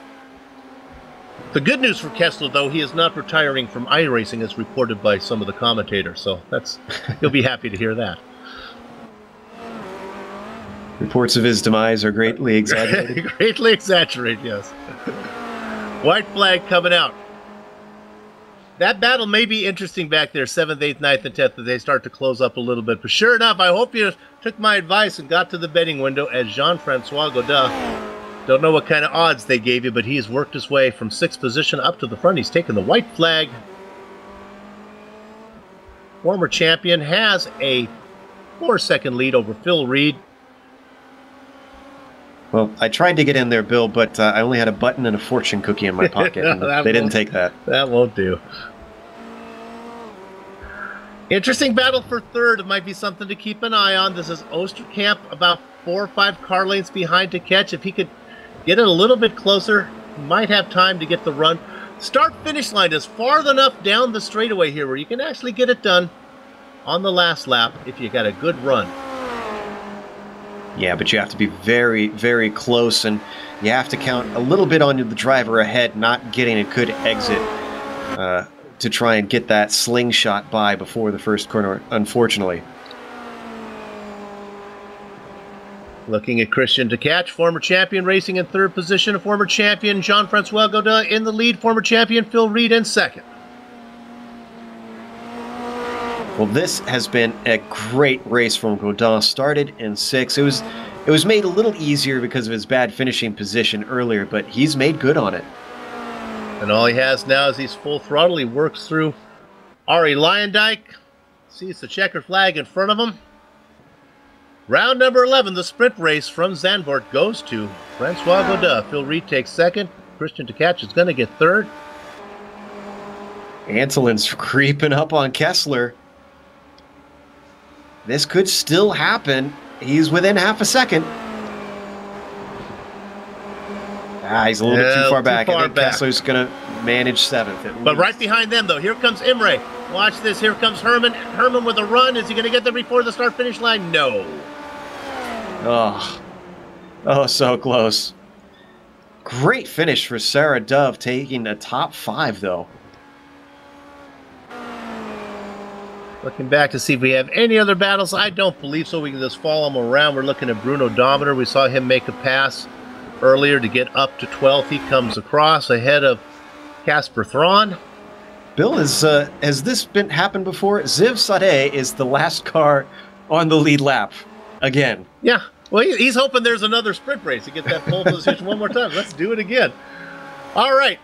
As the racing is complete, as Ziv comes across to finish up all the cars on the lead lap, we'll take another break, but we'll be back in just a second to run down the finishing order of all the cars who participated, talk to some of the drivers before we put a lock on the gate. Back in a few.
Welcome back to the Global Sim Racing Channel's coverage of Apex Online Racing's Formula Renault 2.0 Championship from Zandvoort.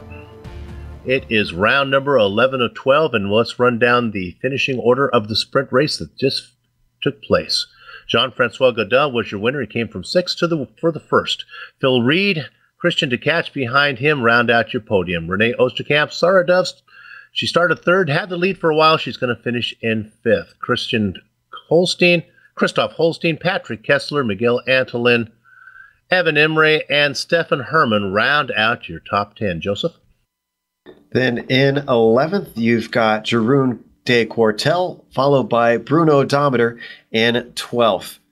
Casper Thrain finishes in 13th with Alexis Mariloso in 14th, Adam Tierney 15th, and Ziv Sade somehow managing to get to be the last car on the lead lap in both races. Silvio Hurt finishes in 17th with Kerry Nolden in 18th, and then P19 is Alexander Valdo. 20th rounds out with Lubomir Morris. Harrison Finch was 21st, but he put on a great show in both the feature and the sprint event. Josh Thompson, we're going to talk to him in a minute. He had some damage. He comes home with the double duck spot. Tom Van Heumen, Ty McLeod, Mark Usher, Daniel Morris, and Lawrence Suddenstrike to Reich round out your field. Joe, let's see if we can find out what happened to Josh. Yeah, poor Josh Thompson finishing in 22nd today. We saw him on the broadcast going slowly, getting passed by a lot of cars, but unfortunately we couldn't figure out what happened to you. Josh, what caused you the loss in pace?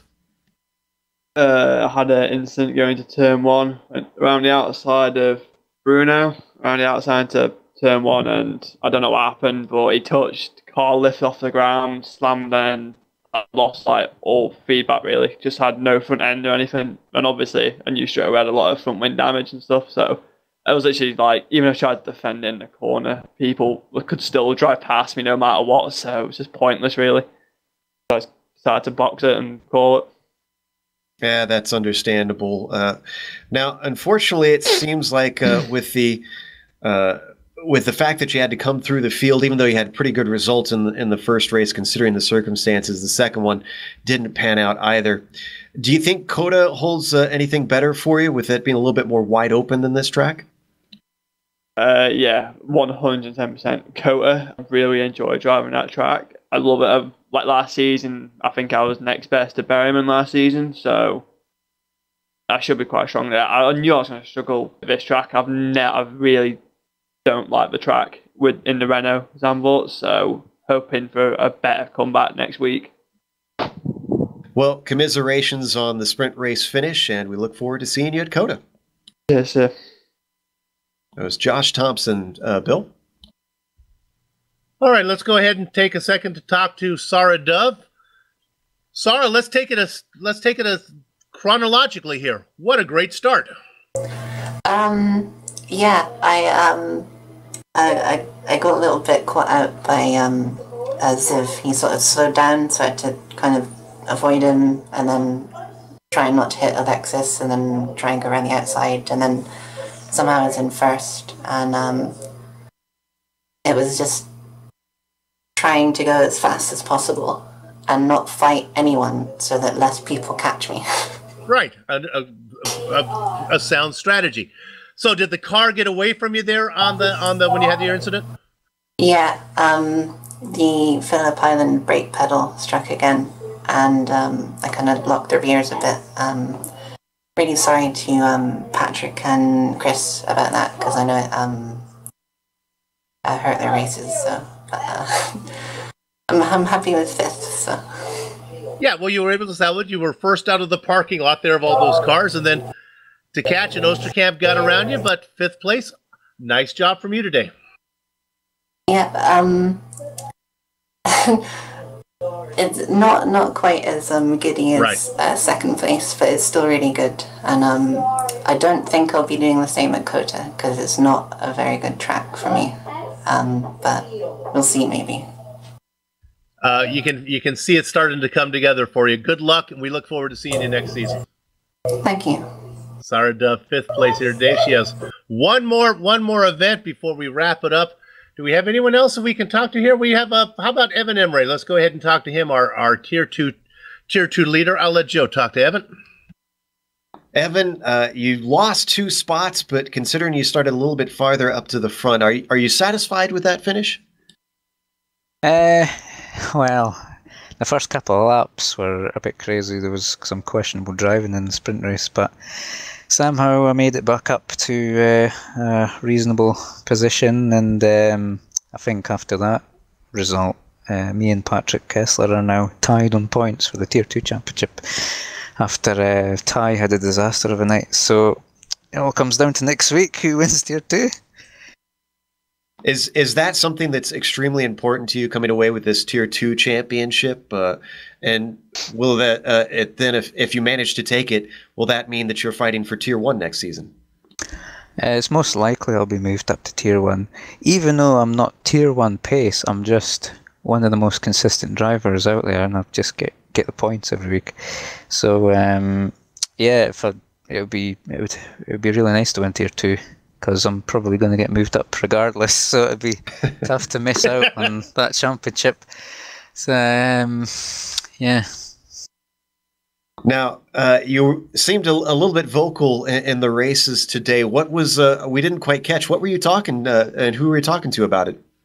Well, on the first lap, Josh Thompson was doing a couple of late braking moves, we'll put it that way, which really put me off, and that kind of started my downfall. I was out of position for the next 2 corners and lost mere positions. So yeah, and there was a couple of other things that happened on the second lap where I nearly got pushed out in the last corner, but some of those people crashed, so it was a bit of karma for them, and I ended up in a reasonable position at the end. Well, at least you managed to salvage that, and well, thank you for coming and talking to us, and at least you got a top 10 today. Bill, Here's Joe. That was Evan Riptide Emre. His fans are fans of soft drinks. Oh my goodness, Joe getting into the spirit of the AOR. And you know, with Adam Tierney wrapping up the overall championship, when we're back next week at COTA, gives you reason to tune in, because we'll follow that Tier 2 championship, which is really tight. We'd like to thank everybody at Apex Online Racing for organizing Formula Renault 2.0 League, and to all the members who support this broadcast. We know of a lot of choices when you come to a broadcast company. Thanks for choosing GSRC. Thanks to the company's equipment or software that you see on the screen right now that we use on the broadcast. And how about the original music that makes GSRC broadcast so special? That's thanks to Eric Echolm and Casey Lalonde. See the screen for how to contact each of them. Joe? The AOR returns next week for the final round. That'll be Friday, December 1st. That'll be at Circuit of the Americas. We hope you come and watch with us, because a new modern track with a lot of technical sections should provide quite a bit of challenge for the drivers. For more information about GSRC, your best bet is globalsimracingchannel.com. We're also on Twitter, on social media at GSR Channel, and Facebook at /Global Sim Racing Channel. I hope you all enjoyed the dulcet tones of Joe Peak. I think I will have Jake Sperry with us next week, as Sean Ambrose will remain on assignment. For all of them, as well as our director Amjad Yaman and Dougie Beard, I'd like to thank all of you for watching. With that said, we're off to have fun storm at the castle. So until next time, race clean, race hard, and we'll see you on the track.